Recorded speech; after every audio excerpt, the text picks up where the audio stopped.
Welcome back. 7,000 police ఉద్యోగాలకు notification ఇవ్వడంతో నిరుద్యోగులు రోడ్డెక్కారు. ఖాళీగా ఉన్న 20,000 ఉద్యోగాలకు నోటిఫికేషన్ ఇవ్వాలని డిమాండ్ చేస్తూ ఆందోళనలు చేస్తున్నారు. జాబ్ క్యాలెండర్ అమలు చేయాలని డిమాండ్ చేస్తున్నారు. ఇక ఖమ్మం జిల్లా మధిర నియోజకవర్గంలో లేఖ రాసి నిరుద్యోగి ఆత్మహత్య యత్నం చేయడం కలకలం రేపుతోంది. ఎన్నికల్లో ఇచ్చిన 2 లక్షల ఉద్యోగాల హామీ ఏమైందని రాహుల్ గాంధీకి కేటీఆర్ లేఖ రాశారు. రాష్ట్రంలో అలజడి రేపేలా నిరుద్యోగులను రెచ్చగొడుతున్నారని, కేటీఆర్, హరీష్ రావు రెచ్చగొడుతున్నారని సామ రామ్మోహన్ రెడ్డి ఫైర్ అయ్యారు. ఇదే అంశంపై ఇవాళ డిఎన్ఏలో డిస్కస్ చేద్దాం. ఈ రోజు డిఎన్ఏలో మనతో పాటు బీఆర్ఎస్ నుంచి రాజ్యలక్ష్మి గారు, అలాగే కాంగ్రెస్ నుంచి కృష్ణతేజ గారు, బీజేపీ నుంచి డాక్టర్ సమత గారు జూమ్ లో జాయిన్ అయ్యారు. అలాగే జేఏసీ నుంచి మరి కాసేపటి సింధురెడ్డి జాయిన్ అవుతారు. నమస్తే అండి, వెల్కమ్ టు డిబేట్. నాతో పాటు మా కొలీగ్ సందీప్ కూడా ఉన్నారు. ముందుగా కృష్ణతేజ గారు, ఇప్పుడు 7,000 పోలీసు పోస్టులకు నోటిఫికేషన్ ఇచ్చినప్పుడు మిగతా ఖాళీల భర్తీకి స్పష్టమైన టైంలను ఎందుకు ప్రకటించడం లేదు? నిరుద్యోగులు కోరుతున్న జాబ్ లైన్ క్యాలెండర్ ని ప్రభుత్వం ఎప్పుడు అమలు చేస్తుంది? స్పందన గారు, మంచి క్వశ్చన్ అండి. ఇప్పుడు సుమారు కాంగ్రెస్ పార్టీ వచ్చి 2.5 ఏళ్లు పైలు పడి సాక్షాత్ 3 ఏళ్లుగా వస్తుంది. 3 ఏళ్ల కాలంలో మేము అధికారంలోకి వచ్చిన తర్వాత జాబ్ క్యాలెండర్ విడుదల చేసినాం. 67,763 వేకెంట్ పోస్టులకు నిజంగా నోటిఫికేషన్ జారీ చేసినాం. దాంట్లో కొత్త నోటిఫికేషన్ 16, పాత నోటిఫికేషన్ 8, మొత్తం కలిపి 20, మొత్తం కలిపి బ్యాక్లాగ్ పోస్టులు 50,785 పోస్టులు భర్తీ చేసుకుంటూనే మేము రిమైనింగ్ 16,978 పోస్టులు కొత్తగా అలొకేట్ చేసినాం. దీని అన్నిటికీ మా ముఖ్యమంత్రి గారు చాలా ఓపెన్ గా ప్రతిపక్ష నాయకులు కూడా చెప్పింది ఏంటంటే, మీరు డెఫినెట్లీ సభలో చర్చిస్తా అంటే మీరు ఇష్టపడటం లేదు. ఎల్బీ స్టేడియంలో నేను ఒక ఫేషియల్ రికగ్నిషన్ యాప్ పెడితే అక్కడ రండి, ఫేషియల్ రికగ్నిషన్ యాప్ ద్వారా అందరినీ మేము చేస్తారని చెప్పినారు. కానీ ఎవరు రారు. సరే, ఇవాళ వచ్చి పోలీస్ రిక్రూట్మెంట్ బోర్డు నోటిఫికేషన్ గురించి ఇంత డిస్ప్యూట్ జరుగుతుంది. అందులో 7,000 police recruitment job board notification పడింది. దాని తర్వాత ఇక్కడ వాళ్ళు డిమాండ్ చేస్తున్న 20,000 నోటిఫికేషన్ వేకెన్సీస్ ఉన్నాయి కదా, దానికి అనుకూలంగా రిక్రూట్మెంట్ చేయమని వాళ్ళు డిమాండ్ చేస్తున్నారు. దానికి అనుకూలంగా ధర్నా జరుగుతుంది. మేము ప్రభుత్వ పరంగా ధర్నాకి పూర్తి సంఘీభావం చెప్తాం, మద్దతు చెప్తాం. కానీ ఇవాళ ఏం జరుగుతుందంటే అండి, ఇక్కడ కొన్ని టెక్నికల్ పాయింట్స్ ఉన్నాయి. ఫస్ట్ వచ్చేసి ఇక్కడ ఏంటంటే బ్యాక్లాగ్ పోస్టులు, సెకండ్ వచ్చి దీనికి కోర్టు కేసులు, థర్డ్ వచ్చి మనం డెఫినెట్లీ ఇంత ముందున్న నిజంగా జోనల్ సిస్టమ్ ప్రకారంగా ఇంత ముందు ఫుల్ బ్యాక్లాగ్ ఇంత ముందు ఫుల్ఫిల్ కాకుండా గత ప్రభుత్వం నుంచి వచ్చిన కొన్ని పోస్టులు, ఇవన్నీ కలిసి మేము దశల వారీగా దాన్ని ఫిల్ చేయాలని దాన్ని వేకెట్ పెట్టాం. దానికి అనుకూలంగా మనం ప్రభుత్వం వచ్చినాక 2 లక్షల ఉద్యోగాలు భర్తీ చేస్తున్నాం. వాస్తవమే. దానికి అనుకూలంగా లెక్కలతో 2 లక్షల ఉద్యోగాల హామీపై ఇప్పటి వరకు ఎన్ని ఉద్యోగాలు భర్తీ అయ్యాయి? ఏం చెప్తారు? అక్కడికే వస్తున్నా స్పందన గారు, అక్కడికే వస్తున్నా. వాళ్ళు అధికారంలో ఉన్న 9.5 ఏళ్లలో 2,03,000 ఉద్యోగాలు ఇచ్చిన వాళ్ళు చెప్తే, మేము వచ్చిన 28 నెలల్లో ఇవాళ నేను 67,760 పోస్టు డైరెక్ట్ రిక్రూట్మెంట్ చేసిన అని చెప్తున్నా. జాబ్ క్యాలెండర్ విడుదల చేసిన అని చెప్తున్నా. 2 లక్షల వేకెన్సీలు కూడా ఎక్కకపోయేది లేదు, దశల వారీగా ఫుల్ఫిల్ చేస్తామని చెప్తున్నా. బడ్జెట్ కి అనుకూలంగా ముందుకెళ్తున్నా అని చెప్తున్నా. లీగల్ ఆబ్స్టకిల్స్ ఉన్నాయి, దానికి అనుకూలంగా పోతున్నా అని చెప్తున్నా. ఎలిజిబిలిటీ క్రైటీరియా దగ్గర గ్రూప్ 1, గ్రూప్ 2 నోటిఫికేషన్ సాక్షాత్ 2,500 పోస్టులు అక్కడ లీగల్ గా పడి ఉన్నాయి, దానికి అనుకూలంగా పోతామని చెప్తున్నాము. దాని కూడా job calendar Karnataka public service commission లాగా లేకపోతే యూపీఎస్సీ లాగా జాబ్ క్యాలెండర్ విడుదల చేసి ఇయర్లీ ఇన్ని వేకెన్సీలని ఓ సిస్టమ్ స్ట్రీమ్ లైన్ చేస్తున్నాము. దానికి అనుకూలంగా మా ముఖ్యమంత్రి గారు కూడా పదే చెప్పు ప్రతి సమావేశంలో చెప్తున్నారు, మీరు చర్చ పట్టకపోయినా పర్లేదు, ఓపిక పట్టండి, మీకు రిటైర్మెంట్ ఏజ్లు పెంచుతాం, ఎలిజిబిలిటీ ఏజ్ పెంచుతాం అని కూడా చెప్పుకుంటూ జరుగుతుంది. ఇవాళ మనం ఓటు అడిగే ముందు అని చెప్పిన 2 లక్షల ఉద్యోగాలు ఇచ్చిన తర్వాత నోటు అడగానికి వస్తామని ముఖ్యమంత్రి గారు చెప్తున్నారు. మిగతా 2.5 లక్షల పోస్టు కూడా దశల వారీగా నింపుతా అని చెప్తున్నాము. కాకపోతే ఇవాళ ఏంటంటే విద్యార్థులు ఓయూ గానీ కేయూ గానీ మిగతా విద్యార్థులు గానీ ఎవరు కూడా రాజకీయ ట్రాప్ లో పడుతూ పారదర్శకతగా ఉండాలి. ఎందుకంటే మన ప్రభుత్వం వచ్చిన తర్వాత గ్రూప్ 1 వేకెన్సీలు 18 ఏళ్ల తర్వాత ఒక గ్రూప్ 1 ఎగ్జామ్ సక్రమంగా నిర్వహించడం, దానికి అనుకూలంగా మనం ఎన్ని కోట్ల ఉన్నా వాళ్ళకి ఆఫర్ లెటర్ చేతిలో పెట్టడం జరిగింది. అదే గ్రూప్ 2, గ్రూప్ 3 పోలీసు. గతంలో మనం పోలీసు ఉద్యోగాలు ఈ రోజుకి మన ప్రభుత్వం వచ్చిన తర్వాత 6,667 పోస్టులు సుమారు అటు ఇటుగా మనం నింపడం జరిగింది. ఇంకా దీనికి అనుకూలంగా మీరు చెప్పాలి స్పందన గారు, ఎందుకంటే మన ప్రభుత్వం చేస్తుందా చేయటం లేదా, అడుగు వేస్తుందా వేయటం లేదా. కృష్ణతేజ గారు, మీరు గతంలో ఇచ్చినటువంటి హామీలో 5,000 ఉద్యోగాలు గత ప్రభుత్వంలో రిలీజ్ చేసినటువంటివి, మీరు ఇచ్చింది కేవలం 14,000 ఉద్యోగాలు మాత్రం చెప్పేసి గత బీఆర్ఎస్ ప్రభుత్వం ప్రశ్నిస్తున్న పరిస్థితి కనిపిస్తుంది కదా. ఇప్పుడు సందీప్, ఇప్పుడు వాళ్ళు ఇచ్చిన మనం ఇచ్చిన ఎగ్జామినేషన్ నిర్వహించి వాళ్ళ చేతిలో డెఫినెట్లీ ఆఫర్ వచ్చేరాక కూడా ఎవరు సెలెక్ట్ అయినట్టు కాదండి. ఇప్పుడు పోలీసుల మీద చర్చ జరుగుతుంది కాబట్టి మన ప్రభుత్వం వచ్చిన 28 నెలల్లో 16,067 పోస్టు సుమారు మనం ఇవ్వడం జరిగింది. దానికి అనుకూలంగానే అది ఎగ్జిస్టింగ్ నోటిఫికేషన్స్ కొత్త నోటిఫికేషన్స్ కలుపు నిర్వహించింది మనం, పేపర్ దిద్దిచ్చింది మనం, కొత్తగా లేకపోతే దానికి పారదర్శకంగా ముందుకు వెళ్తుంది. మనం దానికి అనుకూలంగా ఇవాళ 7,000 కొత్త పోస్టులు వచ్చినాయండి. ఆ 7,000 కూడా మీరు చూడండి, జోనల్ ద్వారా పరిష్కరిస్తే category wise, zonal wise, reservation wise any legal obstacle లేకుండా ఫ్రెష్ గా పెట్టడం చేస్తున్నాం. కానీ మీరు 2 లక్షల ఉద్యోగుల హామీ ఇచ్చారు. ఇప్పుడు నిరుద్యోగులు ఏమంటున్నారంటే మాకు ఇప్పుడు 20,000 పోస్టులు రిలీజ్ చేయండి, 7,000 సరిపోవని చెప్పేసి వాళ్ళు రోడ్డెక్కుతున్న పరిస్థితి కదా. అంటే 20,000 పోస్టులు భర్తీ చేస్తే ఆ దిశ ముందుకెళ్తారా? వాళ్ళు అడగడంలో సంపూర్ణ న్యాయం ఉందండి. ఎందుకంటే విద్యార్థులు అడగడం, ఎందుకంటే ఎప్పుడు కూడా ఉద్యోగ నోటిఫికేషన్ పడేది అనేది ఒక మనకు సంవత్సరం వరకు పడవు. పారదర్శకంగా సిస్టమ్ ఇయర్లీ మెకానిజం తీసుకురావాలని ముఖ్యమంత్రి గారు ఆలోచిస్తున్నారు. ఇవాళ మన ప్రభుత్వం వచ్చిన తర్వాత ఎక్కడ కూడా మనం ఇన్ని వేకెన్సీ ఇచ్చినా చెప్తున్నాం, ఇంకా కూడా వేకెన్సీస్ మిగిలినవి కూడా వారి ఏజ్ పెంచని ఇస్తాం లేరు అని కూడా చెప్పడం జరుగుతుంది. కాకపోతే ఓపిక, ఎందుకంటే అండి ఇవాళ మనం అడ్మినిస్ట్రేటివ్ శాంక్షన్ దగ్గరనే చాలా మంది ఏంటి అపోహ ఉందంటే అక్కడే ఆగిపోయింది, ఫైనాన్షియల్ డిపార్ట్మెంట్ దగ్గరనే ఆగిపోయిందండి. ఇక్కడ లీగల్ ఇష్యూస్ ఉన్నాయి, ఎలిజిబిలిటీ క్రైటీరియాలు ఉన్నాయి, తదితర అన్ని ముందు వేసుకుని బేరీ చేసుకుని ముందుకెళ్ళాలి. కానీ మన చేతిలో ఉండి మనం శాంక్షన్ చేయకపోతే ప్రశ్నించేది ఇవన్నీ ఎవరో కాదు, చాలా విద్యావంతులైన మన ప్రశ్నిస్తున్న కేటీఆర్ కూడా చాలా బాగా తెలుసు. అందుకే ఇవన్నిటికీ పూర్తి సంపూర్ణ సొల్యూషన్ ఏంటి సందీప్ వీటికి, మనం కర్ణాటక పబ్లిక్ సర్వీస్ కమిషన్ లాగా లేదా యూపీఎస్సీ లాగా ఇయర్లీ మెకానిజం తెలిసి డెఫినెట్లీ దానికి స్వయం ప్రతిపత్తి కల్పించి రాష్ట్ర పరిధిలో స్టాట్యూటరీ బాడీలకు చేసి దానికి బడ్జెట్ అలొకేట్ చేసి అప్పుడు ఇది వేకెన్సీస్ అని చెప్తే మీరన్న 2 లక్షల వేకెన్సీలే కాకుండా రాబోయే వేకెన్సీలు, రిటైర్మెంట్ అవ్వకుండా రావడం వేకెన్సీలు, బ్యాక్లాగ్ వేకెన్సీలు కూడా పడుతూనే ఉంటాయి. ఎందుకంటే ఒక వేకెన్సీ వేస్తే ఆ వేకెన్సీ ఎగ్జాంపుల్ చెప్తున్నా, ఇప్పుడు మనం తెలంగాణ ప్రభుత్వం ఏర్పాటైనాక 16 నోటిఫికేషన్లు వేసినాం. అందులో 31,798 వేకెంట్ పొజిషన్లకు మనం ఎగ్జామ్ నిర్వహిస్తే 16,978 వేకెన్సీలు ఫిల్ చేయగలిగాం. ఎందుకంటే eligibility criteria, merit, category wise అన్ని ఫుల్ఫిల్ చేసుకుంటూ వెళ్ళాలి. ఒక నోటిఫికేషన్ చేస్తే విద్యార్థులు తెలియదని కాదు, కాకపోతే రాజకీయ చైతన్యం ఉన్న తెలంగాణ గడ్డ మీద ఓయూ పిల్లలు, కేయూ యూనివర్సిటీ పిల్లలు ప్రతి నిరుద్యోగి కూడా ఆలోచించాల్సిన విషయం. మనకి నోటిఫికేషన్ పడుతున్నాయి, మనం గ్రౌండ్ వర్క్ చేసి రెడీగా ఉంటే మన బాగోలు బాగుంటాయి, మన మీద ఆధారపడే వాళ్ళు బాగోలు బాగుంటాయి, అన్ని బాగుంటాయి. ఎందుకంటే గవర్నమెంట్ చేయాలని చేస్తుంది. రాబోయే కాలంలో జాబ్ క్యాలెండర్ కూడా ఇయర్లీ మెకానిజం ద్వారా నోటిఫికేషన్ నింపుతారని కూడా చెప్పడం జరుగుతుంది సందీప్. రైట్, బీజేపీ నుంచి డాక్టర్ సమత గారు ఉన్నారు. సమత గారు, తెలంగాణలో నిరుద్యోగుల ఆందోళనపై బీజేపీ వైఖరి ఏంటి? సమత గారు. ముందుగా అందరికీ నమస్కారం అండి. కృష్ణ గారు బాగానే చెప్పారు. ఇప్పుడు మనకి వేకెన్సీలు 20,000 వేకెన్సీలు ఉన్నప్పుడు 7,000 జాబ్స్ కి మాత్రమే నోటిఫికేషన్ రిలీజ్ చేసినారు. సో దానికి సమాధానం చెప్పాలి ఫస్ట్, ఎందుకు అట్లా ఒకటి. సెకండ్ థింగ్, అంతేకాకుండా మనకు ఎన్నికలకు ముందు యూత్ డిక్లరేషన్ అని పెట్టి రాహుల్ గాంధీని తీసుకొచ్చి, ఆ తర్వాత మన ప్రియాంక గాంధీని తీసుకొచ్చి, వీళ్ళు ఇద్దరు చెప్తే కూడా నమ్ముతారో లేదో అని భరోసా లేకుండా సోనియా గాంధీ తన స్వహస్తాలతో సైన్ చేసిన జాబ్ కార్డ్ అని ఒకటి రిలీజ్ చేసి సంవత్సరానికి 2 లక్షల పైగా ఉద్యోగాలు ఇస్తామని డిక్లేర్ చేశారు. సో దానికి 2 సంవత్సరాలు దాటింది. ఇప్పుడు దానికి ఇప్పటి వరకు అతి గతి లేదు. జాబ్ క్యాలెండర్ రిలీజ్ చేసిన దానికి కూడా సరైన రిక్రూట్మెంట్ లేదు. అసలు ఏ ప్రాతిపదికంగా ఉద్యోగాలు ఇచ్చారనేది కూడా ఒక క్లారిటీ లేదు. అంతేకాకుండా మన కాంగ్రెస్ ప్రభుత్వము వారి హైకమాండ్ అయిన రాహుల్ గాంధీ, ప్రియాంక గాంధీ, సోనియా గాంధీ మాటలను కూడా పట్టించుకోని రకంగా వాళ్ళు అది అంటే రేవంత్ రెడ్డి గారి మార్క్ ప్రభుత్వం అట్లా ఉంది. అంతేకాకుండా ఇప్పుడు ఇచ్చిన కూడా ప్రీవియస్ గా నోటిఫికేషన్ ఇచ్చిన వాటికి కొన్ని ఎగ్జామ్స్ త్వరితగతిన ఎగ్జామ్స్ కండక్ట్ చేసి కొన్ని ఉద్యోగాలు ఇచ్చినారు. ఆ ఉద్యోగాలు ఇచ్చి ప్రతి ఒక్క ఉద్యోగ కార్డు కూడా ఒక ఈవెంట్ లాగా సెలబ్రేట్ చేసి ఒక ఈవెంట్ మేనేజ్మెంట్ ప్రభుత్వం అని ప్రూవ్ చేసుకున్నారు. అంతే తప్ప ఇప్పుడు కేవలము 20,000 వేకెన్సీలు ఉన్నప్పుడు 7,000 ఉద్యోగాలకు నోటిఫికేషన్ ఇవ్వడంలో మేము ఉద్దేశం ఏంటి?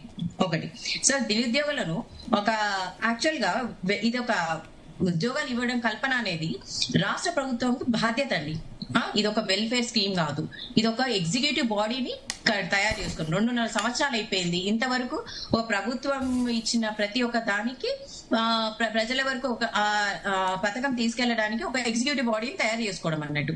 అటువంటిది కూడా చేయకుండా అసలు వీళ్ళు ఏం చేస్తారని ఒక ఎగ్జిక్యూటివ్ బాడీని నువ్వు ప్రాపర్ గా చేయలేనప్పుడు నీళ్లు నిధులు నియామకాల మీద వచ్చిన తెలంగాణలో అసలు నియామకాలే జరగని పరిస్థితి జరుగుతుంది. సో జాబ్ క్యాలెండర్ లేదు, రిక్రూట్మెంట్ లేదు. ఇప్పుడు ఇచ్చిన 7,000 జాబ్స్ లో కూడా మేజర్ గా డ్రైవర్ పోస్టులు ఉన్నాయి. అంటే బీసీ, ఎస్సీ, ఎస్టీ వాళ్ళకి ఓన్లీ డ్రైవర్ పోస్టులు ఇస్తారు. అసలు ఏం జరుగుతుంది తెలంగాణలో? రేవంత్ రెడ్డి గారి పాలనలో మార్క్ పాలన ఏంటి? ఇదేనా రేవంత్ రెడ్డి గారి మార్క్ పాలన? రైట్. బీఆర్ఎస్ నుంచి రాజ్యలక్ష్మి గారు ఉన్నారు. రాజ్యలక్ష్మి గారు, ఇప్పుడు ఎన్నికల్లో ఇచ్చిన 2 లక్షల ఉద్యోగాల హామీ ఏమైందని రాహుల్ గాంధీ, కేటీఆర్ అయితే లేఖ రాశారు.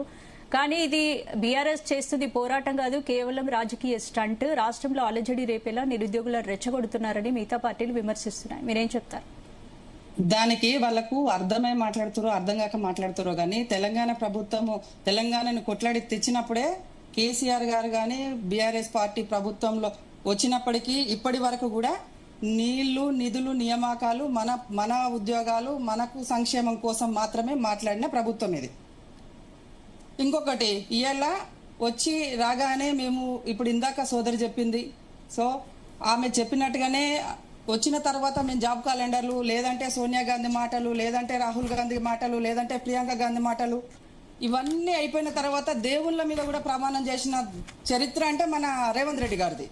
ఇప్పటికీ కూడా ఈ రోజు కూడా ఎవరు ఎక్కడ చేస్తే నాకెందుకు అనే విధంగానే ఉంది. బట్టి విక్రమార్క అంటే డిప్యూటీ సీఎం గారి కాన్స్టిట్యున్సీలనే నిన్ననే చనిపోయిండు.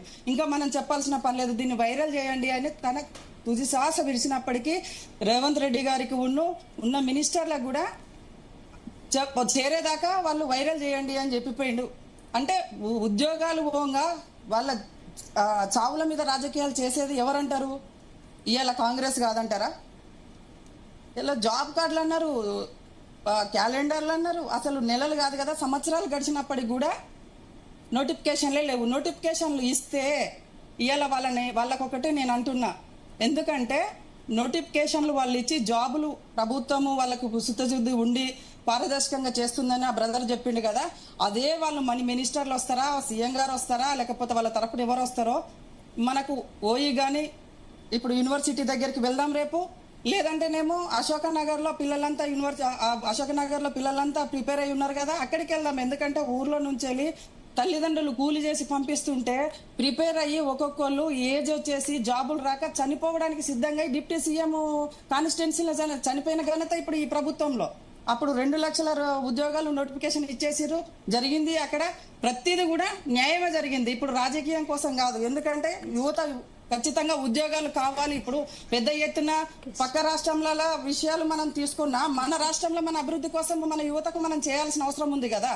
ఇలా మరి వాళ్ళు ఎవరు వస్తారో ఇప్పుడు యూనివర్సిటీకి రమ్మనండి, వాళ్ళు ఇప్పుడు జాబులు ఇచ్చినామని చెప్తారు కదా, వాళ్ళు వచ్చి వాళ్ళు సమాధానము వాళ్ళ మంత్రులు చెప్తారా, సీఎం చెప్తారా, వాళ్ళ తరఫున ఎవరు లీడర్లు వచ్చి చెప్తారో యూనివర్సిటీకి రమ్మని చెప్పండి వాళ్ళని, రేపు వెళ్దాం.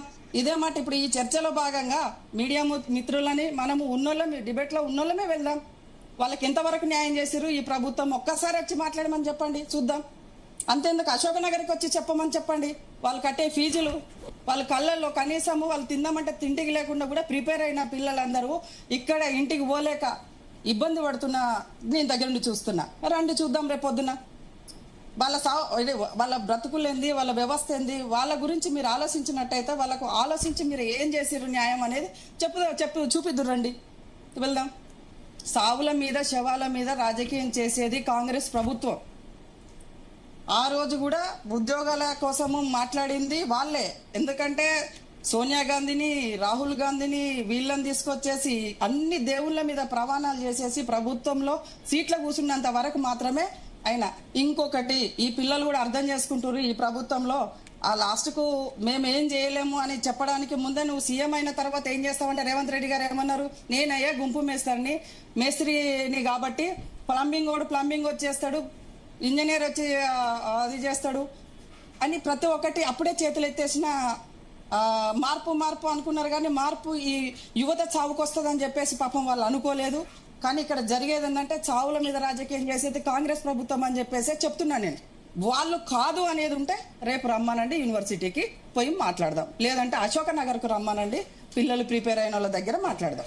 రైట్. మనకి జేఏసీ నుంచి సింధురెడ్డి గారు జాయిన్ అయ్యారు. సింధురెడ్డి గారు, ఏంటి అసలు మీ ప్రధాన డిమాండ్ ఏంటి? 20,000 పోలీస్ పోస్టులు భర్తీయా, లేకపోతే అన్ని శాఖలు భర్తీ చేయాలనుకుంటున్నారా? మీ డిమాండ్ ఏంటి?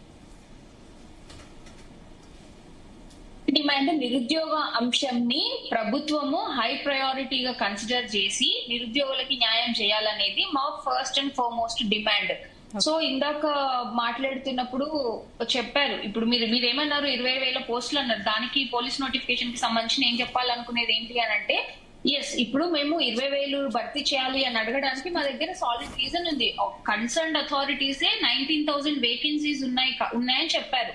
ఉన్నాయని చెప్పినప్పుడు అవి ఇవ్వమనే కదా మేము అడుగుతున్నాం, లేనివి పుట్టించి మేము ఇవ్వమని అడగట్లేదు. మాకు ఒక క్లారిటీ ఏమొచ్చింది అంటే జాబ్ క్రియేషన్ కాంగ్రెస్ వల్ల కాదు అనేది మాకు క్లియర్ గా అర్థమైంది. మాటికి ముందు మాటికి వెనక్కి ఏమంటారు, మేము అందరికి ప్రభుత్వ ఉద్యోగాలు ఇయ్యలేము అనేది కూడా మాట్లాడుతున్నారు.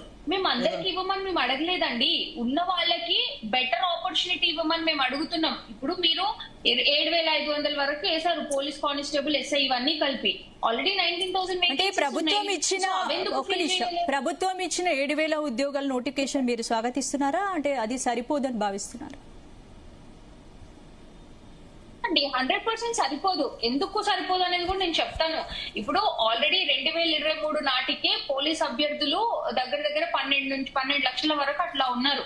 సో ఇప్పుడు 2022 లాస్ట్ నోటిఫికేషన్ వచ్చింది.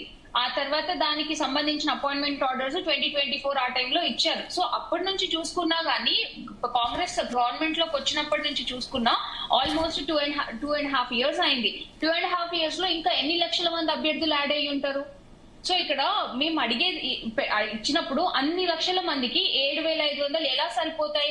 ఎస్ ఐ అగ్రీ, అన్ని లక్షల మందికి మీరు ఇవ్వలేరు, కానీ ప్రతి ఒక్క అభ్యర్థికి ఎక్కువ 19,000 వేకెన్సీస్ భర్తీ చేస్తే ప్రతి ఒక్క అభ్యర్థికి ఒక ఆపర్చునిటీ, అంటే ప్రాబబిలిటీ ఆఫ్ ఆపర్చునిటీ పెరుగుతుంది.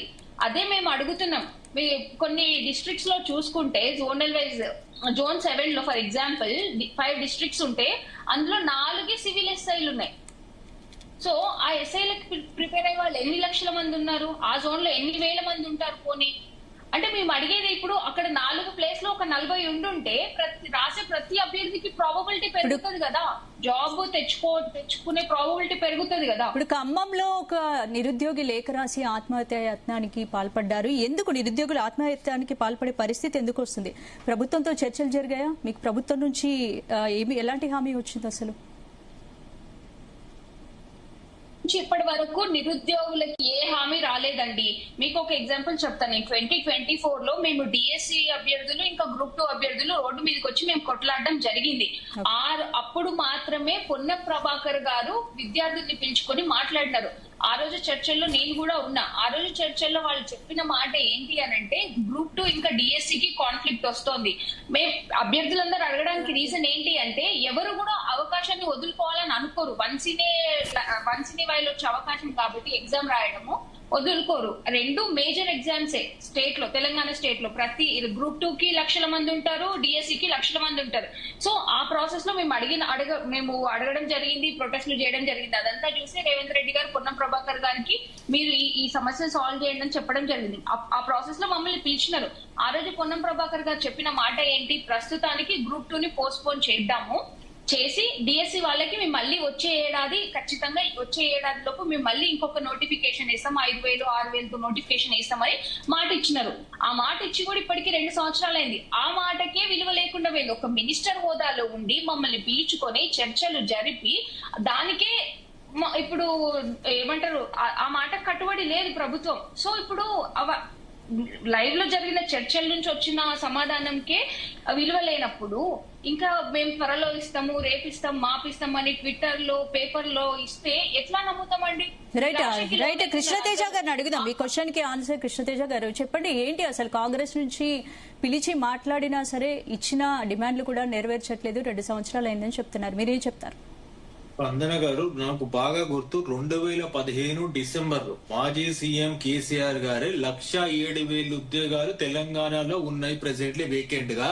ఇది నీళ్లు నియామకాలపై ఏర్పడిన ట్యాగ్ లైన్ కాబట్టి నియామకాలు అనేది తెలంగాణలో మొట్టమొదటి ప్రభుత్వం కర్తవ్యం అని తెలంగాణ పబ్లిక్ సర్వీస్ కమిషన్ ఏర్పాటు చేసినారు. తర్వాత వాళ్ళు నిర్వహించిన ఎగ్జామ్స్ ఎన్ని అంటే సగం కూడా నిర్వహించలేదు. ఎందుకంటే ఆ బ్యాక్లాగ్ పొజిషన్స్ ఇవాళ మనం సుమారు 50,575 వేకెన్సీలు మన ప్రభుత్వం వచ్చినాక నింపినాం.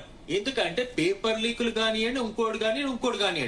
Coming to the fundamental point, ఇప్పుడు వీళ్ళు నిజంగా నిరుద్యోగులు ఉద్యమాలు చేస్తుంటే ప్రభుత్వం ఎందుకు పిలిచి మాట్లాడలేదు అంటే, ప్రభుత్వం గాని ఇంటెలిజెన్స్ వ్యవస్థ గాని నిత్యం వాళ్ళతో చర్చ జరుపుతూనే ఉన్నారు. కాకపోతే ఏంటంటే ప్రతిపక్షాలు కొన్ని దగ్గర కొన్ని అది చేస్తున్నారు ఇవాళ. ఎందుకంటే అండి, నేను ఇందాక 2022 తర్వాత ఇవాళ నేను చెప్పాను స్టాటిస్టికల్ గా పబ్లిక్ పోలీస్ కానిస్టేబుల్ పొజిషన్స్ 16,000 సుమారు అటు ఇటుగా పడ్డాయి వేకెన్సీలు. తర్వాత వచ్చి ఇవాళ మీరు చెప్పేది ఏంటిది 7,000 ఇప్పుడు నోటిఫికేషన్ వచ్చింది. 19,000 చిల్లర ఉన్నాయి కదా వేకెన్సీలు, ఎందుకు మొత్తం నింపటం లేదని. అందులో మొత్తం వేకెన్సీలు లాంటి మనం బాగా గమనించాల్సింది, అందులో కోర్టు కేసు సుమారు 2,500 అడ్మిట్ శాంక్షన్ అయినా కోర్టులో పెండింగ్ ఉన్నాయి. కొన్ని జోనల్ వ్యవస్థ దగ్గర ఇరుక్కున్నాయి, కొన్ని ఏమో నిజంగా అడ్మినిస్ట్రేటివ్ శాంక్షన్ దగ్గర ఫైనాన్షియల్ డిపార్ట్మెంట్ దగ్గర పెండింగ్ ఉన్నాయి. ఇవాళ మన సత్వరమే మనం భర్తీ చేయగలిగింది చేస్తున్నామండి. ఎందుకంటే ఏది కూడా ఒక స్ట్రీమ్ లైన్ చేసి చేయాలి, అంతేగాని గ్రూప్ 1 లాగా హడావిడిగా చేసి కోర్టులో పెట్టి విద్యార్థులను మన కుటుంబాలను మనోవేదన గురి చేయాలని మా ప్రభుత్వం ఎట్టి పరిస్థితులు కోరుకోవట్లేదండి. దానికి అనుకూలంగానే department of public administration and personal grievances ఇది ఎప్పుడు కూడా నిత్యం ఆఫీసర్ కోఆర్డినేషన్ వివిధ డిపార్ట్మెంట్ తో పనిచేస్తుందో ముఖ్యమంత్రిగా స్వయం పర్యవేక్షిస్తున్నారు. దీని అన్నిటికీ ఆన్సర్ స్పందన గారు ఒకటే. ఈ డిబేట్ లో నేను మొట్టమొదటిసారి చెప్పినప్పుడు జాబ్ క్యాలెండర్ అని every year UPSC Karnataka public service commission ద్వారా ఒకటి ఏర్పాటు అయ్యి దానికి అనుకూలంగా క్యారీ ఫార్వర్డ్ మెకానిజం ఉండుకుంటూ ఉంటే ట్రాన్స్పరెన్సీ వస్తుంది. అప్పుడు ఎన్ని ఉద్యోగాలకు వేకెన్సీలు ఖాళీ ఉన్నాయి, ఎంతమంది రిటైర్ అవుతున్నారు, ఎన్ని వేకెన్సీలు ఎంతమంది ఫిల్ అయినాయి, ఏ కేటగిరీ వాళ్ళు ఫిల్ అవుతున్నారు, ఎట్లా వస్తున్నాయి, ఏ జోన్ కి ఎన్ని వస్తున్నాయి, అప్పుడు అందరికి జాబ్ ట్రాన్స్పరెంట్ పబ్లిక్ డొమైన్ లో ఉంటుంది. అప్పుడు గణాంకాలు మనం కప్పి పెట్టడం కాదు. నిరుద్యోగుల ముందు గణాంకాలు ఉంటే అప్పుడు నిరుద్యోగులు గణాంకాలతో మాట్లాడతారు స్పందన గారు. అదే మా ప్రభుత్వం కూర్చొని చూస్తుంది. అది నిజంగా నెరవేర్చే మీ ఎలక్షన్స్ కి వస్తాం. అప్పుడు నిరుద్యోగుల ఆశీస్సులు తీసుకుని మళ్ళీ ఒక ప్రబంధం మళ్ళీ వస్తారు. కానీ ఎందుకు అంటే రెండు పార్టీలు ఒకదానిపై ఒకటి ఇలా గత ప్రభుత్వాలు ఆరోపణలు చేసుకోవడం కంటే నిరుద్యోగులకు ఒక స్పష్టమైన రోడ్ మ్యాప్ ఎందుకు ఇవ్వలేకపోతున్నారు? రోడ్ మ్యాప్ స్పందన గారు నేను ఇప్పుడు చెప్పినట్టు జాబ్ క్యాలెండర్ అనేది ఇయర్లీ ఎప్పుడు అయినా నోటిఫికేషన్స్ పడితేనే తెలంగాణ పబ్లిక్ సర్వీస్ కమిషన్ సమూలమైన మార్పు మొదలైన దానికి అనుకూలంగా యూపీఎస్ఆర్ కర్ణాటక పబ్లిక్ సర్వీస్ మూడోసారి చెప్తున్నా. అలా ఎప్పుడైతే మనం స్ట్రీమ్ లైన్ మెకానిజం వస్తేనే ట్రాన్స్పరెన్సీ వస్తుంది. ట్రాన్స్పరెన్సీ వస్తేనే ఫైనాన్షియల్ డిపార్ట్మెంట్ నుంచి ఎన్ని క్లియరెన్స్ వచ్చినాయి, ఎక్కడ ఆగిపోయినాయి, కోర్టు దగ్గర ఎన్ని శాంక్షన్ ఉన్నాయి, అందులో ఎన్ని ఫిల్ చేస్తున్నాం, అందులో ఎన్ని కేటగిరీ వాళ్ళని ఫిల్ చేస్తున్నాం, ఏ జోన్ వాళ్ళని ఫిల్ చేస్తున్నాం, ఏం వేకెన్సీలు ఉన్నాయి, మీకు నాకు ఆ నిరుద్యోగులకు అందరి పబ్లిక్ డొమైన్ లో ఉంటాయి. డెఫినెట్లీ క్యారీ ఫార్వర్డ్ మెకానిజం ప్రకారం అన్ని కూడా ఫిల్ అవుతాయండి. ఎందుకంటే యూపీఎస్సీ దగ్గర మీరు ఇట్లాంటి గలాటలు చూడరు, కర్ణాటక పోలీస్ కమిషన్ ఇట్లా చూడరు. ఇక్కడ ఏంటంటే ఒక మన సమూలమైన మార్పులు అడుగుపడ్డాయి, అకార్డింగ్లీ ముందుకెళ్తారు. లాస్ట్ ఒకటే విషయం స్పందన గారు, ఎవరు అవునన్నా కాదన్నా సుమారు 70,000 వేకెన్సీలు మన ప్రభుత్వం వచ్చిన 28 నెలలు నింపింది. దాన్ని స్వాగతిద్దామా, వ్యతిరేకిద్దామా, ప్రతిపక్ష విగితా వదిలేద్దామండి? రాజలక్ష్మి గారు, ఇది ప్రతిపక్షాలకు వదిలేసుడు కాదు, వీళ్ళ విజ్ఞత అనేది ఉన్నట్టయితే ప్రతిపక్షాలకు వదిలేయడం కాదు, ఫస్ట్ వాళ్ళని గుండె మీద చేసుకొని చెప్పమని చెప్పుర్రి. అసలు వాళ్ళు ఉద్యోగాలు ఇచ్చిరా? ఏమైనా కాంగ్రెస్ ప్రతి ఒక్కరికి మోసం చేసిందే తప్ప వీళ్ళ మీద వాళ్ళ మీద ప్రేమతోటి వచ్చింది కాదు. వాళ్ళు 150 అబద్ధాలు ఆడి 100 రోజులలో అన్ని స్కీములు ఇస్తామని చెప్పేసి మహిళలకు గాని రైతులకు గాని ప్రతి ఒక్కరికి తెలంగాణ బిడ్డలకు అందరికి కూడా అన్యాయం చేసి కరప్షన్. అంటే బీఆర్ఎస్ మీ ప్రభుత్వం 10 ఏళ్లలో ఉన్నప్పుడు కూడా అన్ని ఖాళీలను భర్తీ చేసిందా అని అడుగుతున్నారు. మీ ప్రభుత్వం ఒక్క నిమిషం, మీ ప్రభుత్వం 10 ఏళ్లలో అధికారంలో ఉన్నప్పుడు కూడా అన్ని ఖాళీలు భర్తీ చేసిందా? గత ప్రభుత్వంలో జాబ్ క్యాలెండర్ ఎందుకు అమలు కాలేదని అడుగుతున్నారు బీఆర్ఎస్. చేసారు, వాళ్ళు చేసిన పనులు ముందున్నాయి కాబట్టే నేను చెప్తున్నా. వీళ్లకు మాది ఎట్లా అంటే నిర్ణయం తెలంగాణలో నిర్ణయం అయింది, తెలంగాణలో జీవో వచ్చింది. ఇక్కడ నుంచి మాటలు మోసుకొని పోయి ఢిల్లీలో అమలు చేసుకొని వచ్చిన ప్రభుత్వం కాదు. 100% ఇక్కడనే నిర్ణయాలైనా అడగక ముందుకే ప్రతి ఒక్కటి కూడా పథకం ఇక్కడనే నిర్ణయం తీసుకొని ఎవరైతే కుటుంబ సభ్యులు బాధపడుతుండ్రో మన కుటుంబంలో ఏం కావాలి, పక్క వాళ్ళకి ఏం కావాలని ఆలోచించి జీవోలు రిలీజ్ చేసిన ప్రభుత్వము కేసీఆర్ గారు ఉన్నప్పుడు.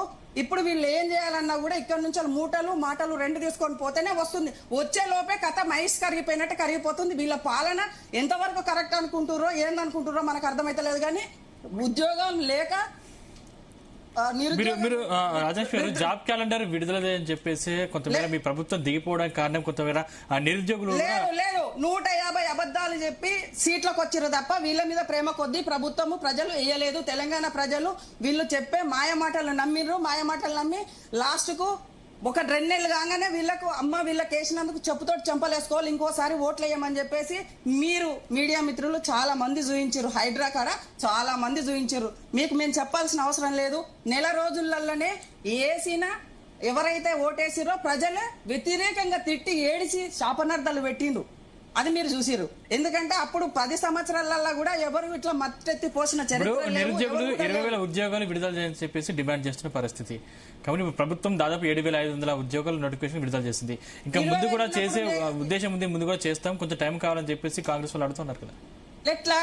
ఎట్లా ఇప్పుడు హాస్టల్ పిల్లలు చచ్చిపోతుంటే మనవనికి పూరీలేసిన చరిత్ర రేవంత్ రెడ్డి గారిది. పక్కనే యాక్సిడెంట్ అయి చచ్చిపోతుంటే ఫంక్షన్ చేసుకున్న చరిత్ర రేవంత్ రెడ్డి గారిది. పక్కన డిప్యూటీ సీఎం కాన్స్టిట్యున్సీ లో చచ్చిపోతుంటే విహారయాత్రలకు పోయేది కాంగ్రెస్ ప్రభుత్వము. నేనేమంటున్నంటే వీళ్లకు తెలంగాణలో ప్రజల మీద ప్రేమ లేదు. ఇక్కడ అన్ని దోచుకున్నాయి, మూటలు తీసుకొని మాటలు తీసుకొని ఢిల్లీకి పోయి రావాలి. అది ఒక్కటే సిద్ధచిత్తుగా ఉంది. ఎవరికేం కావాలనేది మాత్రమే ఆలోచన ఉంది తప్ప నిరుద్యోగులకు ఉద్యోగాలు ఇద్దామనే ఆలోచన కాంగ్రెస్ ప్రభుత్వానికి లేదు రాదు. ఆయన గతంలోనే అన్నాడు ఏమని, నేను గుంపు మేస్త్రి నాకేం తెలియదని, ఎక్కడొక్కడ దాచుకోండి అని చెప్తుండ అంతే రేవంత్ రెడ్డి. ఇంకా ప్రేమ లేదు, ప్రజల మీద ఆప్యాయత లేదు, నిరుద్యోగులని బాగుపరిచే ఆలోచన అంతకంటే లేదు. రైట్ సమర్థ గారు, ఇప్పుడు నిరుద్యోగుల ఉద్యమానికి బీజేపీ పూర్తిగా మద్దతు ఇస్తుందా? రాష్ట్ర ప్రభుత్వంపై ఒత్తిడి తీసుకొచ్చేందుకు బీజేపీ ఏం చేయబోతోంది? 100% అండి. నిరుద్యోగులకు బీజేపీ ప్రభుత్వం 100% సహకరిస్తుంది. వాళ్ళు వెన్నంటే ఉంటది. వాళ్ళ ఉద్యమంకి మేము చేదోరు ఆదరగా ఉండి 100% ఈ ప్రభుత్వాన్ని నిలదీయబోతున్నాము. ఈ కాంగ్రెస్ ప్రభుత్వం అంటేనే, రేవంత్ రెడ్డి గారి ప్రభుత్వం అంటేనే అబద్ధాలు, అక్రమాలు, అరాచకాల ప్రభుత్వం అండి. ఒక్క హామీ కూడా నెరవేర్చుకోలేదు. ఇప్పుడు 6 హామీలు అన్నాడు, 420 స్కీమ్స్ అన్నాడు. ఇంతవరకు ఏవి 2 లక్షల ఉద్యోగాలు అన్నాడు. ప్రభుత్వానికి రాకముందు 2 లక్షలు అన్నాడు, వచ్చాక 1 లక్ష అన్నాడు, ఇప్పుడు 7,000 అంటాడు. వాళ్ళు న్యాయపరంగా అడుగుతున్నా అంటే కాంగ్రెస్ ప్రభుత్వాన్ని మీరు విమర్శిస్తున్నారు. కేంద్ర ప్రభుత్వ శాఖల్లో కూడా లక్షలాది ఖాళీలు ఉన్నాయని విమర్శలు వస్తున్నాయి. మరి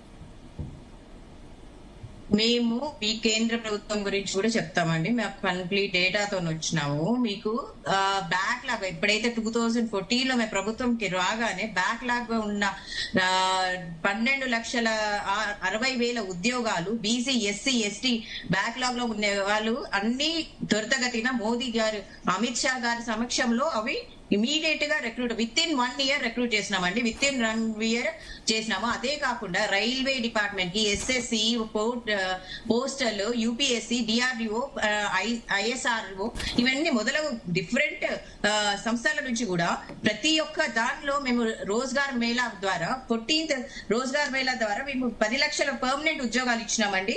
అదే 18th రోజ్గార్ మేళా ద్వారా 11 లక్షల ఉద్యోగాలు ఇచ్చినాము. 19th రోజ్గార్ మేళా 51,000 పైగా ఉద్యోగాలు ఇచ్చినాము. సో ప్రతి ఒక్క దాంట్లో మేము సెంట్రల్ గవర్నమెంట్ ఇచ్చే రిక్రూట్మెంట్స్ లో మేము అలర్ట్ గా ఉన్నాం. ప్రతి ఒక్కటి కూడా ప్రజల వరకు చేరేందుకు మేము 100% మా చిత్తశుద్ధిని ప్రదర్శిస్తున్నాం. ఇప్పుడు ఈ మన స్టేట్ గవర్నమెంట్ లో కూడా ఉద్యోగులు చేస్తున్న ధర్నాలో మేము 100% పార్టిసిపేట్ చేస్తాం. గట్టిగా ప్రభుత్వాన్ని నిలదీస్తాం. రైట్ సింధురెడ్డి గారు,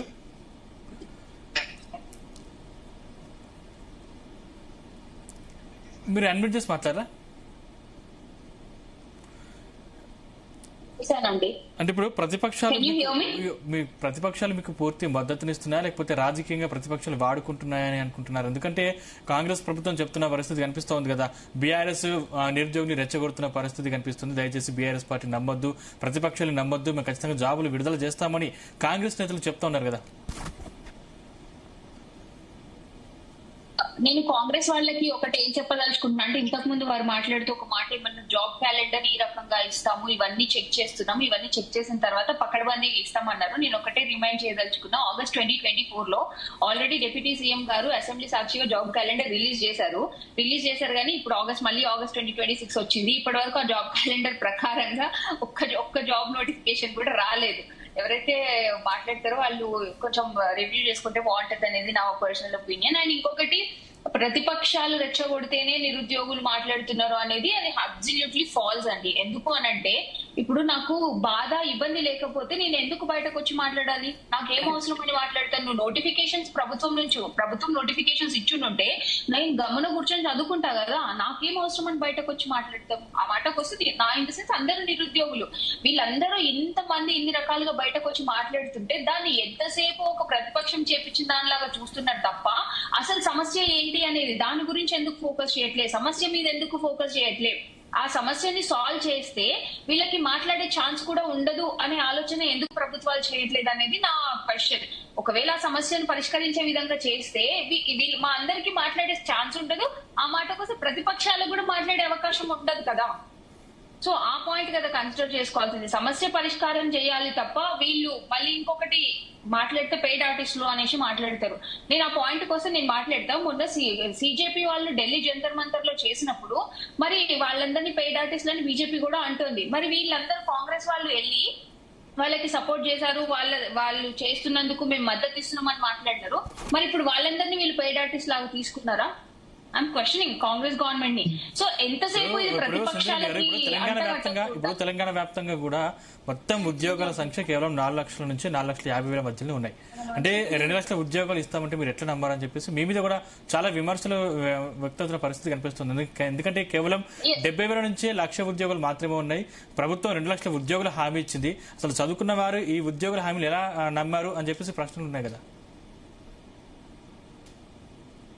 అనంటే ఒక రెప్యూటెడ్ ఫ్యామిలీ, దేశంలో ఒక రెప్యూటెడ్ ఫ్యామిలీ, గాంధీ ఫ్యామిలీ నుంచి వచ్చిన మెంబర్స్ మా దగ్గరికి వచ్చి మాతో మాట్లాడి మీకు ఈ హామీలు మేము నెరవేరుస్తాము అంటే దానికంటే ముందు మేము పడ్డ స్ట్రగుల్ ఏంటి అని వాళ్ళు చూశారు. రాహుల్ గాంధీ గారు అశోక్ నగర్ కి వచ్చి మాట ఇచ్చారు. అంటే ఇప్పుడు గాంధీ రెప్యూటెడ్ ఫ్యామిలీ నుంచి వచ్చిన వాళ్ళు ఎన్ని మాటలు ఇచ్చినా కూడా ప్రభుత్వం దగ్గర కేవలం 70,000 నుంచి 1,00,000 ఉద్యోగాలు మాత్రమే ఉన్నాయి. ఇంకా 1,00,000 ఉద్యోగాలు ఇస్తా అంటే ఎట్లా నమ్మారు? అంటే 2 లక్షల ఉద్యోగాలు ఇస్తా అంటే ఎట్లా నమ్మారు అనేది ప్రశ్న. ఇక్కడ 2 లక్షల ఉద్యోగాల్ని మేము నమ్మలేదండి. మేము నమ్మింది జాబ్ క్యాలెండర్ ని నమ్మినాం.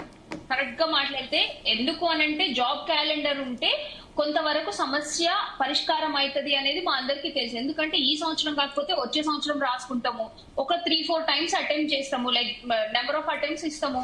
అయినా కూడా మాకు సెక్యూర్ చేసుకోలేకపోయినామంటే డెఫినెట్ గా మేము ఆల్టర్నేటివ్ కెరీర్ చూసుకోవడానికి వెళ్తాము. కానీ అట్లా చేయకుండా ఎప్పుడైనా సరే జాబ్ రిక్రూట్మెంట్స్ అనేటివి ఎలక్షన్ ఎజెండా అయిపోతున్నాయి. ఎలక్షన్ ఎజెండా అవ్వకూడదు అనంటే ఒక జాబ్ క్యాలెండర్ ఉంటే అది ఎలక్షన్ ఎజెండా అవ్వదు. సో దాన్ని మేము నమ్మినాం. ఇదే మేము రేవంత్ రెడ్డి గారికి కూడా కన్వే చేసినాం. కన్వే చేసిన వాళ్ళలో నేను కూడా ఒక మెంబర్నే. నేను కూడా ఆ రోజు ఉన్నా, రేవంత్ రెడ్డి గారి మాటలు విన్నా, చూసినా. కానీ ఇక్కడ ఎంటైర్ గా మేము నమ్మింది కాంగ్రెస్ పార్టీని కాదు, రేవంత్ రెడ్డి గారిని కాదు. మేము గాంధీ కుటుంబం వాళ్ళు వచ్చి చెప్పిండ్రు, సరే వాళ్ళు మంచి చేస్తారేమో అని ఆశించినాం డెఫినెట్ గా. ఎందుకంటే మేము ప్రీవియస్ గా ఇబ్బందులు పడ్డాం కాబట్టి ఆ ఇబ్బందులు చూసి హామీ ఇస్తున్నారు కాబట్టి మళ్ళీ అట్లా మోసం చేయర్లే అనుకున్నాం. కానీ వాళ్ళు మళ్ళీ మాకు ప్రూవ్ చేసింది ఏంటి అని అంటే ఎవడు ఎంత ఇబ్బంది పడ్డా, ఎవడు సచ్చినా బతికినా మేము చేసే మోసం మేము చేస్తాం అనేది వాళ్ళు నిరూపించినారు. సో డెఫినెట్లీ ఇది ఖచ్చితంగా అంటే ఏంటి 7,000 పోస్టుల నోటిఫికేషన్ 7,000 పోస్టుల నోటిఫికేషన్ పూర్తిగా తిరస్కరిస్తున్నారా, లేదంటే మిగిలిన ఖాళీలకు వెంటనే నోటిఫికేషన్ ఇవ్వాలని మాత్రమే డిమాండ్ చేస్తున్నారా? మేజర్ గా మీ డిమాండ్స్ ఏంటి? ప్రభుత్వం, ఎందుకంటే మీరు ఆందోళన విరమించాలంటే ప్రభుత్వం తీసుకోవాల్సిన ఇమీడియట్ డిమాండ్స్ ఏంటి అంటే ఏం చెప్తారు? 7,500 కి నోటిఫికేషన్ ఇచ్చారు కదా, ఓకే, కొంతవరకు అగ్రీ చేస్తాం. కానీ ఉన్న 19,000 వేకెన్సీస్ ఫిల్ చేయాలి. మేము ఇదే మాట కన్సర్న్ అథారిటీస్ తో మాట్లాడినప్పుడు వాళ్ళు చెప్పిన ప్రాబ్లం ఏంటి అని అంటే 19,000 వేకెన్సీస్ ఇమీడియట్ గా రిక్రూట్ చేసుకుంటే మాకు ట్రైనింగ్ ఫేజ్ లో ప్రాబ్లం అవుతుంది అని చెప్పిండ్రు. సో దానికి మాకు వచ్చిన సొల్యూషన్ మేము కూడా ప్రపోజ్ చేయాలి. కాబట్టి మేము చెప్పేది ఏంటంటే 19,000 వేకెన్సీస్ కి ఎగ్జామ్ కండక్ట్ చేయండి, ట్రైనింగ్ ని ఫేజ్ వైజ్ చేయండి. We're okay with that. Training ని మీకు ఫేజ్ వైజ్ చేస్తే ప్రాబ్లం ఏమి ఉండదు, మీకు ప్రాబ్లం ఉండదు, మాకు ప్రాబ్లం ఉండదు కదా. సో మేమేమంటున్నాం, 19,000 వేకెన్సీస్ కి నోటిఫికేషన్ ఇవ్వండి, ఎందుకు అని అంటే ప్రీవియస్ గవర్నమెంట్ లో ప్రీవియస్ ఇయర్స్ లో వచ్చిన నోటిఫికేషన్స్ లో ఎక్కడ కూడా 10,000 కి బిలో నోటిఫికేషన్ లేదు. 12,000, 16,000, 18,000 అట్లా వచ్చాయి నోటిఫికేషన్స్. సో అప్పుడు లేని ప్రాబ్లం ఇప్పుడు ఉండదు. కానీ వీళ్ళు ప్రాబ్లం ఉన్నట్టు క్రియేట్ చేస్తున్నారు. కాబట్టి మేమేం ప్రపోజ్ చేస్తున్నాము అని అంటే 19,000 వేకెన్సీస్ కి నోటిఫికేషన్ ఇచ్చి మీకు నిజంగానే ట్రైనింగ్ ఫెసిలిటీస్ ప్రాబ్లం ఉన్నాయి అని అంటే ట్రైనింగ్ ని ఫేజ్ వైజ్ కండక్ట్ చేయండి, మేము దానికి ఒప్పుకుంటాం. అయితే గత ప్రభుత్వాన్ని గద్దె దించింది మీరే, ఈ ప్రభుత్వాన్ని కూడా గద్దె ఎక్కించింది మీరే, మనం చూస్తూ ఉన్నాం. అంటే ఇప్పుడున్న సిచ్యువేషన్ లో ఈ ప్రభుత్వమైన మాట నిలబెట్టుకుంటుంది అని మీకు నమ్మకం ఉందా? ఇప్పటి వరకు జరిగిన సినారియోస్ ని బేస్ చేసుకొని చూస్తే అయితే ప్రభుత్వం మాట నిలబెట్టుకుంటుందనే నమ్మకం మాకు లేదు. కానీ ప్రభుత్వం మాట నిలబెట్టుకునేలా చేస్తామనే నమ్మకం మా మీద మాకు డెఫినెట్ గా విల్ ఫైట్ ఫర్ ఇట్ అంతే. అంటే ఏం చెప్పాలనుకుంటున్నారు? ఫైనల్ గా డిబేట్ క్లోజ్ చేసే సమయం దగ్గరకు వచ్చింది. మీరు ఏం చెప్పాలనుకుంటున్నారు? ఫైనల్ గా మీ డిమాండ్స్ ఏంటి? సింధు గారు ఏం చెప్పేది ఒక్కటే అండి. ఇప్పుడు రేవంత్ రెడ్డి గారు ఏ బహిరంగ సభ చూసుకున్నా గానీ నిరుద్యోగ అంశం గురించి మాట్లాడతారు. అది ఏదో ఒక రూపంలో నెగటివ్ గా, most of the times negative గానే మాట్లాడతారు. మీకు మాటల్లో వేదికలలో మాట్లాడడానికి నిరుద్యోగ అంశాన్ని హై ప్రయారిటీగా పెట్టుకున్నారు రేవంత్ రెడ్డి గారు, కాంగ్రెస్ ప్రభుత్వం. మేం చెప్పేది ఏంటంటే మాటల్లో కాదు చేతల్లో మా అంశాన్ని హై ప్రయారిటీగా పెట్టుకోండి. ఇప్పటికే 20 మంది వరకు సూసైడ్ చేసుకున్నారు. మీకు బిఫోర్ ఎలక్షన్స్ లో ఒక విద్యార్థి సూసైడ్ చేసుకుంటే అందరూ రెస్పాండ్ అయిన మీరు ఈ రోజు ఎవ్వరు కూడా మాట్లాడట్లేదు ఆ విషయం గురించి. సో నేను చెప్పేది నిరుద్యోగ అంశాన్ని రాజకీయ అంశం కానివ్వకండి, చెయ్యకండి. మిమ్మల్ని నమ్మి గద్దెనెక్కించినందుకు నిరుద్యోగులకి న్యాయం చేయాలి. అండ్ ఇమీడియట్ డిమాండ్ వచ్చేసి 19,000 వేకెన్సీస్ కి నోటిఫికేషన్ రిలీజ్ చేయాల్సిందే. రైట్. రాజ్యలక్ష్మి గారు మీరే చెప్తారు? నేనైతే ఇప్పుడు మీకు చివరిగా నేను చెప్పేది ఏంటంటే వాళ్ళు నోరు తెరిస్తే అబద్ధం. ఎందుకంటే ఒక మనిషి చనిపోయినా కూడా స్పందన అనేది లేదు, చలనం అనేది లేదు. వాళ్ళకి ఏమైనా అప్పటికైనా కూడా ఏది ఏమైనా వాళ్ళ పదవులు కాపాడుకోవడానికి, వాళ్ళ సీట్లు కాపాడుకోవడానికే. ఇప్పుడు విద్యార్థులకు అర్థమైనట్టు ఆల్మోస్ట్ అర్థమైంది అనుకుంటా నేను. ఒక మనిషికి నష్టం జరిగితే అందరు కూడా ఉన్నారు. ఈ రోజు కేటీఆర్ గారి గురించి, హరీష్ రావు గారి గురించి అంటారు. ఆ రోజు ప్రభుత్వంలో ఉన్న 24 గంటలలో 18 గంటల పనిచేసింది వాళ్ళు ఇద్దరే. ఈ రోజు ప్రతిపక్షంలో ఉన్న కానీ ఎక్కడ రాజలక్ష్మి గారు ఎక్కడ ఉద్యమాలు జరిగినా కూడా దాని వెనుక బీఆర్ఎస్ ఉందని కాంగ్రెస్ నేతలు ఆరోపిస్తున్నారు. అంటే మీరు దీన్ని రాజకీయంగా వాడుకుంటున్నారా? రాజకీయంగా అస్సలే వాడుకోవట్లేదు. ఎక్కడ ఎవరికి అన్యాయం జరిగినా ప్రభుత్వంలో ఉన్నా వెళ్లి చూసొచ్చి మాట్లాడి పరిష్కరించింది వాళ్ళే. ప్రతిపక్షంలో ఉన్నప్పటికీ కూడా వాళ్ళే. ఎందుకంటే 2 లక్షల ఉద్యోగుల మీద మాట్లాడే నైతిక హక్కు బీఆర్ఎస్ కు లేదు అనేది కాంగ్రెస్ వాదన. 100% నైతిక విలువలు కోల్పోయే వాళ్ళు సీట్లో కూర్చున్నారు. 150 అబద్దాలు ఆడి, 1,00,000 అబద్దాలు ఆడి కూర్చున్నారు. వాళ్ళ లక్ష్యం ఏమీ లేదు. లక్ష్యం ఏమీ లేనిది అంటే కాంగ్రెస్ ప్రభుత్వమే 1000 అబద్దాలు ఆడి అందరికి మొండి చేయి చూపించి తెల్లారులేస్తే దేవుళ్ళ మీద ఒట్టేసి తప్పుడు మాటలని అబద్దాలతోటి కుర్చీలో కూర్చున్న ప్రభుత్వం కాంగ్రెస్.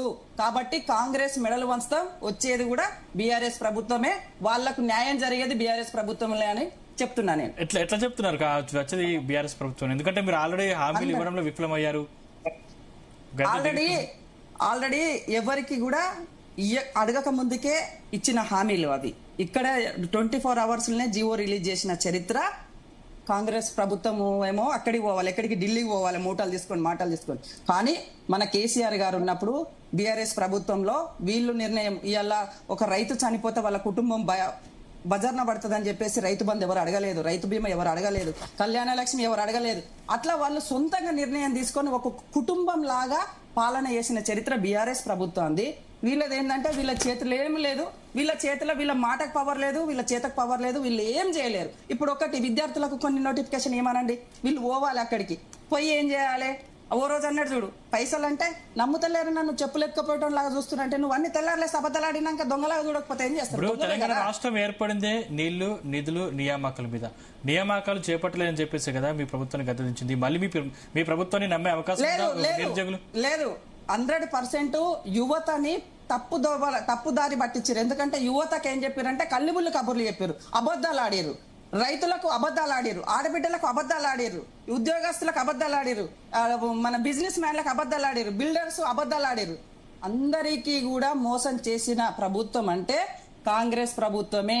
కాంగ్రెస్ అక్షరాలు ఉన్నాయి కదా, చెయ్యి చూయించడమే వాళ్ళ లక్ష్యం. ఏంటంటే ఓటేసిన తర్వాత వీళ్ళెవరో వాళ్ళెవరో దాన్ని అంటారు చూడు మన వాళ్ళు. మనవాడ దాటితే మన మాట కాదని చెప్పేసి ఓట్లేసిన తర్వాత వీళ్ళు ఎవరి మాట ఎవరు వాళ్ళే మినిస్టర్లు ఇంటలేరు. వాళ్ళ మీద వాళ్ళకు నమ్మకం లేకనే వాళ్ళని ఇంక్వైరీలు పెట్టిండు రేవంత్ రెడ్డి గారు. అడగండి ఒకసారి, వాళ్ళకు మంత్రులకు నమ్మకం ఉందేమో. 2, వాళ్లకు మా మీద విశ్వాసం ఉంది, ప్రజలకు విశ్వాసం ఉంది కాబట్టే ప్రజలలో మేము తిరుగుతున్నాం.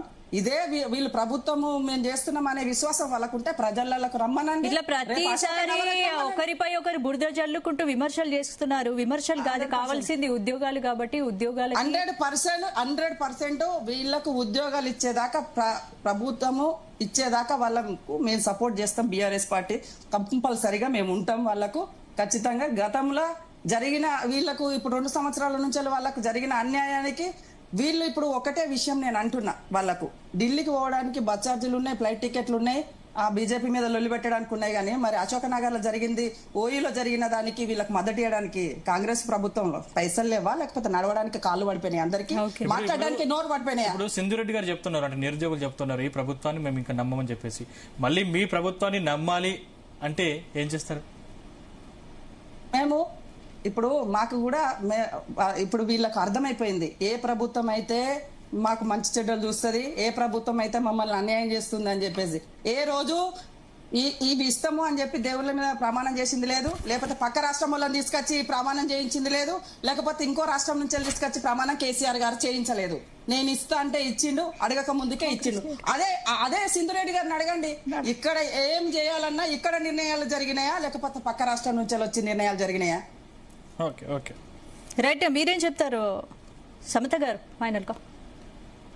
సో ఫైనల్ గా మేము చెప్పేదలుచుకున్నది ఏంటంటే, ఇప్పుడు నిరుద్యోగులు ఒక 2 టర్మ్స్ బీఆర్ఎస్ ని నమ్ముకొని మోసపోయారు. ఇప్పుడు విత్-ఇన్ 2 years లో కాంగ్రెస్ ఏంటి, కాంగ్రెస్ ఇచ్చే హామీలు ఏంటి వాళ్ళు నమ్మారు, గుడ్డిగా నమ్మారు. వాళ్ళు ఏదో స్ట్రైట్ చేస్తారు అని వాళ్ళు ఇచ్చిన 2 లక్షల్లో కనీసం వాళ్ళకి కావాల్సిన 1 లక్ష ఉద్యోగాలను వస్తాయేమో అని ఆశపడ్డారు, జాబ్ క్యాలెండర్ వస్తుందని ఆశపడ్డారు, వాళ్ళని గద్దెనెక్కిచ్చారు. కానీ అది కూడా మోసం జరిగింది అనేది వాళ్ళు ఖచ్చితంగా ఇప్పుడు ఎవరు కూడా నిరుద్యోగులు కాంగ్రెస్ నమ్మే పరిస్థితి లేదు, బీఆర్ఎస్ ని కూడా. మీరు కూడా దేశంలో 2 కోట్ల సంవత్సరానికి 2 కోట్ల ఉద్యోగాలు ఇస్తామని మీరు కూడా మాట తప్పారని చెప్పేసి చెప్తున్నారు కదా, మీ పార్టీని ఎందుకు నమ్మాలని నిరుద్యోగులు అడుగుతున్నారు కదా? మేము 2 కోట్ల ఉద్యోగాలంటే మేము ఖచ్చితంగా ఇప్పుడు మేము లెక్కలతో సహా చెప్పాము, ఎన్ని ఉద్యోగాలు ఇచ్చామో చెప్పాము. రేపు తెలంగాణలో మేము పవర్కి వచ్చినప్పుడు కూడా మేము ఎలా జాబ్ క్యాలెండర్ ఎలా ఇస్తాము, ఉద్యోగాలు ఎలా ఇస్తామని ఖచ్చితమైన మాకు లెక్కలు ఉన్నాయండి, ఖచ్చితమైన ప్రణాళిక ఉంది. ప్రణాళిక బద్దంగానే మాట ఇచ్చి మరీ మేము వాళ్ళకి న్యాయం చేస్తాము. అంటే మాట మీద నిలబడే ఏకైక పార్టీ బీజేపీ పార్టీ అనేది ప్రజలందరూ నమ్ముతున్నారు. వచ్చేది బీజేపీ పార్టీయే. ఇటువంటి నిరుద్యోగులకు 100% మేము నిలబడి వారికి వాళ్ళు చేసిన డిమాండ్స్ ఏవైతే ఉన్నాయో 19,000 వేకెన్సీస్ ని ఇమీడియట్ గా నోటిఫికేషన్ రావడానికి మేము త్వరితగతిన మేము వాళ్ళకి నిలబడతాము, ధర్నాలు చేస్తాము. వాళ్ళకి జంతర్ మంతర్ లో మొన్నటిదాకానే చేసిరు ధర్నాలు, సపోర్ట్ అయినదా ఆ సపోర్ట్ చేస్తాము. అటువంటి వాళ్ళకు జరిగిన 100% 20 మంది చనిపోయినా కూడా స్పందించని రేవంత్ రెడ్డి అక్రమాలకు అరాచకాలకు మార్క్ అయిన రేవంత్ రెడ్డి పరిపాలనకు 100% బుద్ధి చెప్పే విధంగా మేము వారికి అండగా నిలుస్తామని ఈ సభాముఖంగా చెప్తున్నాం. కృష్ణతేజ గారు ఉన్నారా? కృష్ణతేజ గారు ఫైనల్ గా ఏం చెప్తారు? జాబ్ క్యాలెండర్ పై ప్రభుత్వం స్పష్టమైన ప్రకటన ఎప్పుడు ఇస్తుంది? స్పందన గారు, ఆగస్టు 2024 రోజు జాబ్ క్యాలెండర్ విడుదలైంది, కానీ డెఫినెట్లీ అది 26 వచ్చినా కార్యరూపం దాల్చలేదని అందరూ విమర్శిస్తున్నారు. నేను ఈ డిబేట్ లో కూడా 3 సార్లు చెప్పడం జరిగింది. జాబ్ క్యాలెండర్ ఎప్పుడు నిజంగా మార్గదర్శకం ప్రాక్టికల్ ఇంప్లిమెంట్ అవుతుంది అంటే ఇయర్లీ ఎప్పుడైనా కర్ణాటక పబ్లిక్ సర్వీస్ కమిషన్ లాగా లేకపోతే యూపీఎస్సీ లాగా ఇయర్లీ ఎప్పుడైతే దాంట్లో వేకెన్సీస్ ఫిల్అప్ అవుతా ఉంటుంది అప్పుడు డెఫినెట్లీ జాబ్ క్యాలెండర్ ఇంప్లిమెంట్ అవుతుంది. ఇక్కడ వచ్చిన మనకు మేజర్ ఛాలెంజ్ అయితే జాబ్ క్యాలెండర్ ఇంప్లిమెంట్ చేయడానికి మనకి ఎలిజిబిలిటీ క్రైటీరియా. ఇవాళ మనం మాకు అదృష్టమో దురదృష్టమో నిజంగా Telangana public service commission eligibility criteria దగ్గర స్టాండ్ లేదు. ఎందుకంటే ఇవాళ కూడా ఒకసారి కొన్ని వేకెన్సీలు 45 ఏళ్ళు ప్రాతిపదికన తీసుకుంటుంది, కొన్ని దగ్గర 54 ఏళ్ళు కూడా ప్రాతిపదిక తీసుకుంటది. అదే యూపీఎస్సీ దగ్గర డెఫినెట్ కట్ ఆఫ్ ఉంటుంది ఆ ఏజ్ దగ్గర. ఇలాంటివన్నీ కోర్టులో జరుగుతున్నాయి కాబట్టి జాబ్ క్యాలెండర్ కూడా నిజంగా ఆలస్యం అవుతుంది. కాకపోతే చివరిగా ఫైనల్ కంక్లూడింగ్ పాయింట్ ఒకటే, నిరుద్యోగులు అభద్రతా భావానికి లోన్ కావద్దు. ఇచ్చిన హామీ 2 లక్షల ఉద్యోగాలు ప్రత్యక్షంగా నింపడం జరుగుతుంది. ఇంకా 2.5 లక్షలు విడత విడతల వారికి కూడా నింపుతా అన్నాము. దానికి అనుకున్న జాబ్ క్యాలెండర్ కూడా కార్యరూపం అతి త్వరలో దాలుస్తుంది. ఇంకా coming to the final point, police ఉద్యోగాలపై చర్చ జరుగుతుంది కాబట్టి ఇప్పుడు 7,000 ఉద్యోగాలకి వాళ్ళు నోటిఫికేషన్ ఇవ్వడం జరిగింది. ఇంకా సుమారు 12,000 ఉద్యోగాలు మిగిలి ఉన్నాయి వాళ్ళ లెక్కల ప్రకారమే. దానికి కూడా విడతల వారిగా మేము ఫుల్ఫిల్ చేస్తాం. ఎక్కడైనా ఎక్కడెక్కడ బాటిల్ నెక్స్ క్లియర్ చేసుకుంటామని చెప్పడం జరుగుతుంది స్పందన గారు. రైట్, థ్యాంక్ యూ రాజ్యలక్ష్మి గారు, థ్యాంక్ యూ కృష్ణతేజ్ గారు, థ్యాంక్ యూ సమత గారు, థ్యాంక్ యూ సింధురెడ్డి గారు. ఇక 7,000 పోలీసు ఉద్యోగాలకు నోటిఫికేషన్ తో నిరుద్యోగులు అయితే ఆందోళనలు చేస్తున్నారు. 20,000 పోస్టులు నింపాలని, జాబ్ క్యాలెండర్ అమలు చేయాలని తక్షణమే వాళ్ళు డిమాండ్ చేస్తున్నారు. చూస్తాం ప్రభుత్వం ఎంతవరకు స్పందిస్తుంది, ఎలాంటి డిసిషన్ తీసుకుంటుందో. ఇది వాళ్ళ డిఎన్ఏ. మరిన్ని అప్డేట్స్ తో రేపు డిఎన్ఏలో మళ్ళీ కలుద్దాం. కీప్ వాచింగ్ సీ తెలుగు న్యూస్.